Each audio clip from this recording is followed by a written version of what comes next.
Hello and welcome to today's episode. This is Ben Pavlo. I'd like to thank you for tuning in. It's an honor to have you here. Today's topic is going to be adapting to your living situation. And I know that there are many different situations out there. And if you come from different circumstances or backgrounds, like we talked about in chapter one, and you're either from a broken home or your parents just not in your life, there could be a lot of different situations you could be in right now. So, whether you are, in a shared custody, a blended family, someone other than your birth parents is taking care of you, you're in a system, or you're actually out on your own right now for whatever reason. These are some of the topics I'm going to cover today. So, as I've told you before, both my parents passed away when I was young. My father, he was never in my life. So, at the, you know, being raised by a single mother and then having my mother pass away when I was 16, and even before she passed away, she was sick and she was in the hospital for quite a long time. So, I wound up living with my friends, who technically I lived with my friend's parents. I lived with a girlfriend and her parents, and then eventually, after my mother passed away, I lived with my cousin. And then I was incarcerated. And when I was in the juvenile program, I was living with all kinds of staff members. I was changing locations all the time inside the program. So I had new staff coming into my life all the time, new counselors, because I was in grief and loss groups and um, drug and alcohol treatment counseling the whole entire time I was in the program. So every time I was moved to a different camp, as they were called in this program, it was Vision Quest. In case you weren't familiar with this program, you're welcome to look it up to see what it's about. And so as I moved around, a couple months here, a couple months there, I had all different staff members and counselors. They try, coming in and trying to get to know you, and you having to keep continuing to talk about what's going on and what happened to you and all these things to new people all the time. And I know it can be exhausting to continue to repeat your story to new people all the time, but the people are trying to help. And when you live with someone other than your birth parents, for whatever reason it is, they're just trying to help you. They're doing whatever it is they can to help you. If you're living with them, you're not on the street. And that's what's most important, because if you have no one to take care of you, and I know you feel like you might be pretty self sufficient on your own and you think you're pretty grown up, but if you can't afford to pay your own bills, then you need help, because you don't want to be on the street. So if a friend's parent lets you come live at their house, or a girlfriend's parent or a boyfriend's parent, whoever, you have to know some of the basic things in order to be welcome to stay as long as you need to. And throughout this book, I talk about just becoming a better person, and that's the whole thing, is having manners. And I talk about developing your character and cleaning up after yourself and all these other things that are all tied in to you having people trust you, like you, become comfortable leaving you in their house alone. These are all things you can totally control. So first thing is, thank them, be appreciative of of them being able to take you in for whether it's just for a couple nights, or if it's for a week, or you're there for months or a year. Either way, from day one, you should be showing appreciation, thanking them for letting you be there. Two, you should be offering to help any way you can around this house. You should say, what can I do to help you out? Can I cook? Can I clean? Can I do anything? Can I run errands? Whatever I can do to help you. That's the kind of stuff that will gain you know, your trust with them, to show that you're mature and that you're worthy of them helping you. So on top of the two things I just mentioned, so you want to be thankful, you want to help out as much as you can, but you also want to make sure you're taking care of personal business. As far as, if you're in school, you should be doing your homework. You should be doing whatever's your responsibilities are without having to have these people tell you what to do, because they're already being nice enough to welcome you in their house, and they may feel uncomfortable disciplining you because you're technically, maybe you're not their kid. So they don't want to be mean, and they don't want to be the one to say, get your homework done, you have to do your work, you have to do your work. Because if they have to tell you that and then you're not doing it, it's causing friction amongst you and them. And so that is going to eventually, that friction of them having to keep disciplining you is going to really wear them down, and they're going to get to the point where they're like, I just don't want to deal with this. And that's when they're going to ask you to move out, and that's when you're going to have a problem, because now you're on your own again.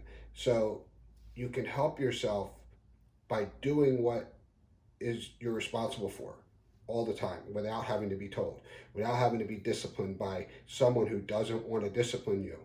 If you want to be looked at as a mature adult or a mature teenager right now who's becoming a mature adult, you want to be treated like a young adult, you have to take personal responsibility. You have to have self-discipline.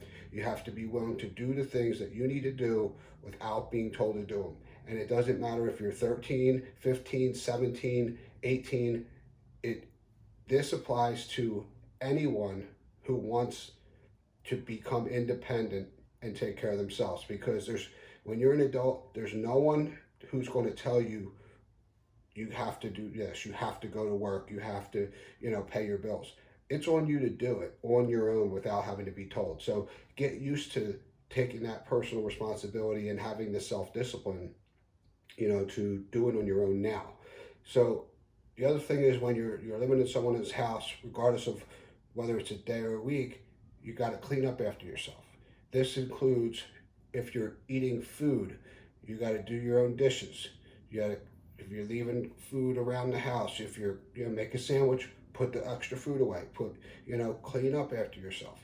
Then when it comes to your clothes, if you have dirty laundry, don't leave dirty laundry laying around. If when it's dirty, put it in the hamper and learn how to do your own laundry. You don't want to have a stranger, maybe it is a relative of some sort, whether it's an aunt and uncle or whatever, but if it's like a friend's parent or someone you don't know that well, it's pretty uncomfortable to have them doing your laundry. So as nice as it is for them to maybe offer, it's something you should want to learn how to do anyway, because it's something any mature, responsible adult should know how to do.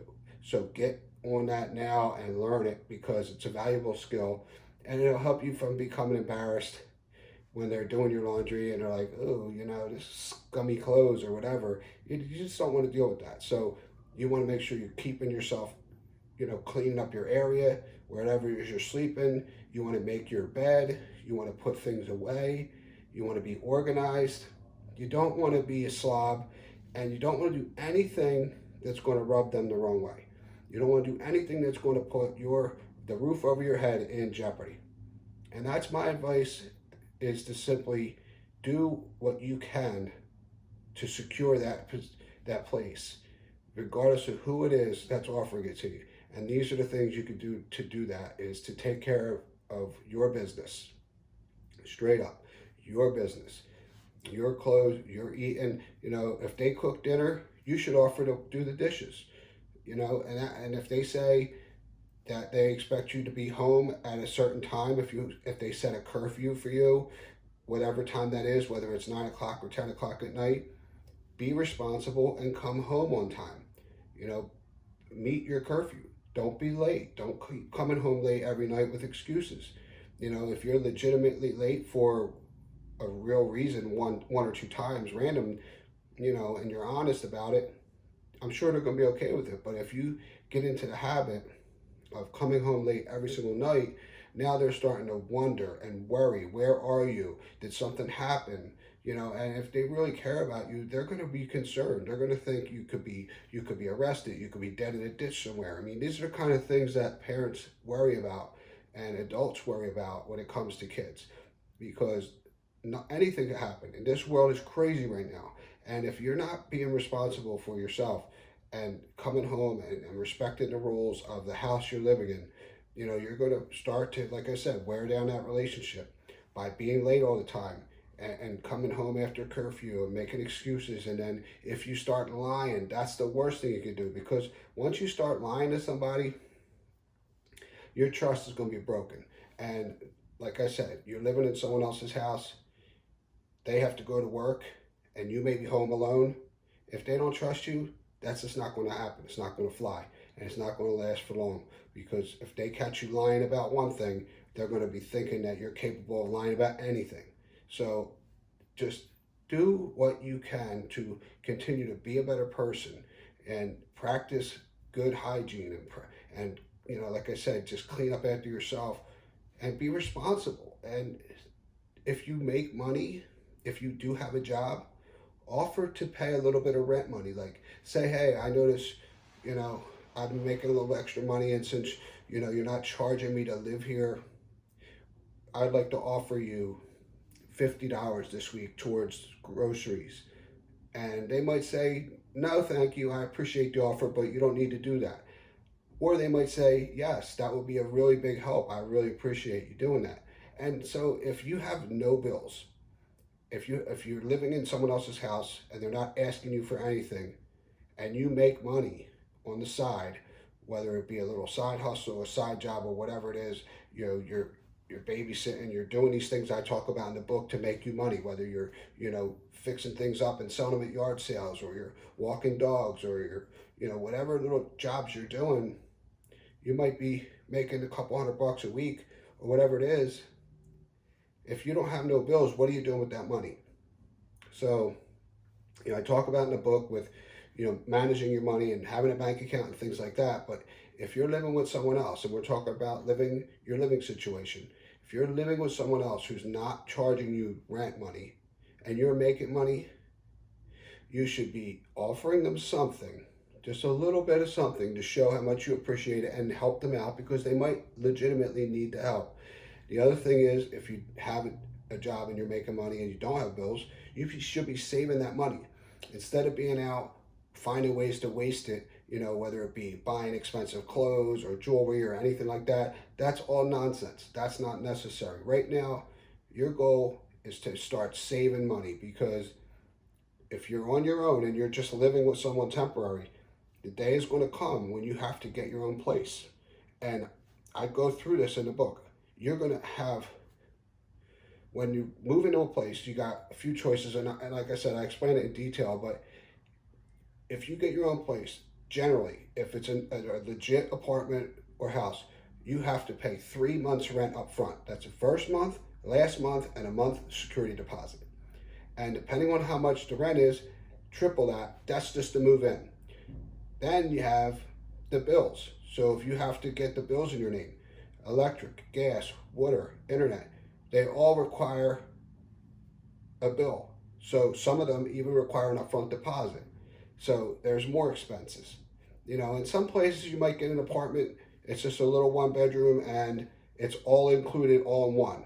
And so you might get lucky and only have to pay, 1 month up front to move in, or you might only have to pay a first and last with no security. But either way, it's a big chunk of money up front to move into any place on your own. That's why right now it's important for you to save money. So not just cash under your bed, I'm talking a real bank account, a legit way to save money. So you get money, you put as much as you can afford to put in the bank, and then you keep a little bit out for spending money, a little bit out for, survival stuff, everyday stuff, food and drinks, and, whatever you really need. But don't keep all your money in your pocket, because you will spend it. So these are just the basics. And, I really want you to understand that you taking personal responsibility for your life should start right now. I mean, legit, right now, regardless of your age or your circumstances, because you can control your behavior. You can control, like, the words that are coming out of your mouth when it comes to, especially living with someone else. No talking back, no cursing, no using foul language, disrespect. That's it's something you can totally control, and it's something that's really going to get you into trouble to one extent or another with the people you're living with at some point or another. So these are all things you can control. cleaning up after yourself, offering to help, paying a little bit of rent if you can afford it. Being nice to the other people in the house. Now, if there's other siblings, if you're living with a friend and your friend has a sister or a brother, you have to be nice to them too. There's no attitudes with anybody. It should be all good with everybody. If they got pets, you should be like, hey, would you mind if you don't mind, I'll walk the dog today, or I'll clean up the litter box for the cat. Whatever it is you could do to help, because as a teenager, your main job is just school. That's it. Get an education, and if you can make a little money on the side, have a little job, that's great. But your main thing is get an education. So having a place to live is going to secure that for you, because when you live at a specific place, you stay in one school. And when you stay in one school, that's when you get comfortable and you can start to get relationships with teachers and get a real education. But if you keep getting kicked out of someone's house, or you go from living with your aunt to living with your grandma to living with your friend, every house might be a different school district. And so if you get kicked out of this house, then you go live in someone else's house, that might be a different school district. So now you got to switch schools again and start all over with friends and all these things that just, snowball from the situation of, having to move around. So limit, if you can, to your ability, the amount of times you have to move. If somebody's willing to let you stay, do everything you can that I just mentioned to continue to be able to live there by doing the things I just talked about. So I really hope this was helpful. This was just a brief overview of Chapter 5 from my new book, Self-Help for At-Risk Teens. And the book's coming out really soon. So I appreciate you tuning in to this video or this podcast episode, because this is being done in 2 ways today. So if you're listening to the podcast and you want to see the video, check the show notes below. I'll put a link to the YouTube video. And same with the video, I'll put a link to the podcast episode if you want to just listen to it on the fly. So again, thank you very much for tuning in. I really appreciate your help. Don't forget to go to the selfhelpcompany.com and join the email list, and that'll get you 4 free personal development books: Think and Grow Rich, The Science of Getting Rich, As a Man Thinketh, and Acres of Diamonds. These are truly historical, classic personal development books. These are like the foundation, and they're free to you right now. Where if you want to go buy them, you can go spend $10 or $15 for each one on any website right now. But I'm giving them to you for free. These are something you can start reading and starting to develop yourself, and just continue to become a better person, and the world around you will become better. So thank you again for tuning in today. I look forward to speaking with you very soon. Have yourself a great day.